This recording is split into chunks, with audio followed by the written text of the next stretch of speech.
नमस्कार, आप देख रहे हैं राष्ट्रहित टीवी। आपके साथ मैं हूं अंकिता। बांग्लादेश एक बार फिर से अराजकता और अस्थिरता के बेहद नाजुक दौर से गुजर रहा है। बांग्लादेश की पीएम शेख हसीना को एक बार फिर से देश छोड़कर भारत की शरण लेनी पड़ी है। विद्रोहियों की भीड़ ने प्रधानमंत्री के घर में घुसकर तोड़फोड़ की और जिसके हाथ जो लगा वो लेकर निकल गया। यहाँ तक कि पीएम शेख हसीना के अंडरगारमेंट्स और साड़ियां तक भीड़ ने नहीं छोड़े। अगर जरा सी भी देर हो जाती तो शेख हसीना भीड़ का शिकार हो सकती थी। शेख हसीना जिस समय जनता को संबोधित करने की तैयारी कर रही थी, उसी दौरान भीड़ उनके घर बड़ी तेजी से बढ़ रही थी। शेख हसीना ने समय रहते ही इस्तीफा दिया और विशेष विमान से पहले अगरतला और फिर गाजियाबाद के हिंडन एयरबेस सुरक्षित पहुंच गई। ये सोचने वाली बात है कि जो शेख हसीना पिछले 15 साल से बांग्लादेश में सत्ता पर काबिज हो, उन्हें केवल 45 मिनट के भीतर मुल्क छोड़कर भागना क्यों पड़ा। दरअसल ये कहानी शुरू हुई एक आरक्षण को समाप्त करने को लेकर, लेकिन वो आरक्षण का आंदोलन देखते ही देखते सरकार विरोधी बन गया।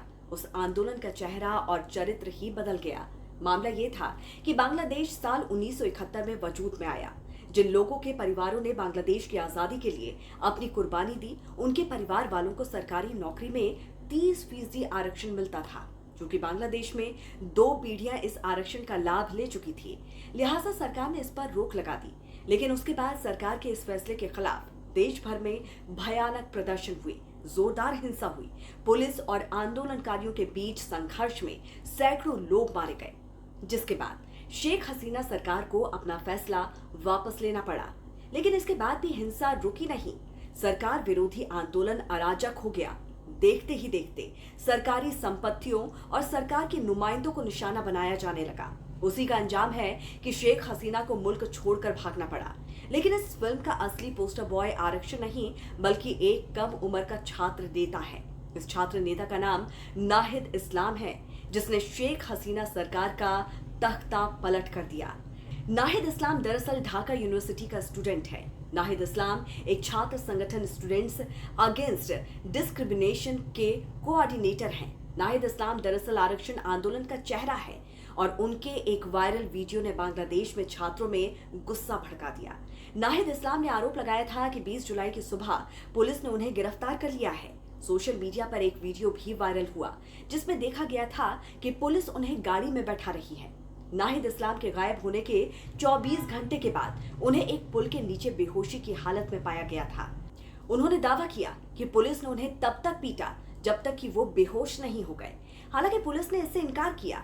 इससे पहले उनके दोस्त आसिफ महमूद और अबू बकर को 19 जुलाई को गिरफ्तार कर लिया गया था। इसके 6 दिन बाद उनकी आंखों पर पट्टी बांधकर दूर दराज के इलाके में छोड़ दिया गया था। इसके बाद से ही वो सभी अस्पताल में इलाज करा रहे थे। इस दौरान 26 जुलाई को उन्हें अस्पताल से ही हिरासत में ले लिया गया था। इसके बाद नाहिद इस्लाम जब पुलिस हिरासत से बाहर आए तो उन्होंने आंदोलन और तेज कर दिया। नाहिद इस्लाम आंदोलन का चेहरा बन गए और भीड़ के नेता। नाहिद इस्लाम का छात्र संगठन दरअसल पाकिस्तान समर्थित जमात इस्लामी का स्टूडेंट विंग है। यही वजह है कि बांग्लादेश के तख्ता पलट के पीछे पाकिस्तान की खुफिया एजेंसी ISI का हाथ माना जा रहा है। तो वहीं अब सेना भी पाकिस्तान की तरह डेमोक्रेसी को बचाने के बजाय पाकिस्तानी सेना की तरह कठपुतली सरकार बनाने की तैयारी में है। मोहम्मद यूनुस को बांग्लादेश का अगला प्रधानमंत्री बनाया जा सकता है, क्योंकि उन्हें उग्र आंदोलनकारी और सेना दोनों का ही समर्थन हासिल है। तो क्या राय है इस पर आपकी?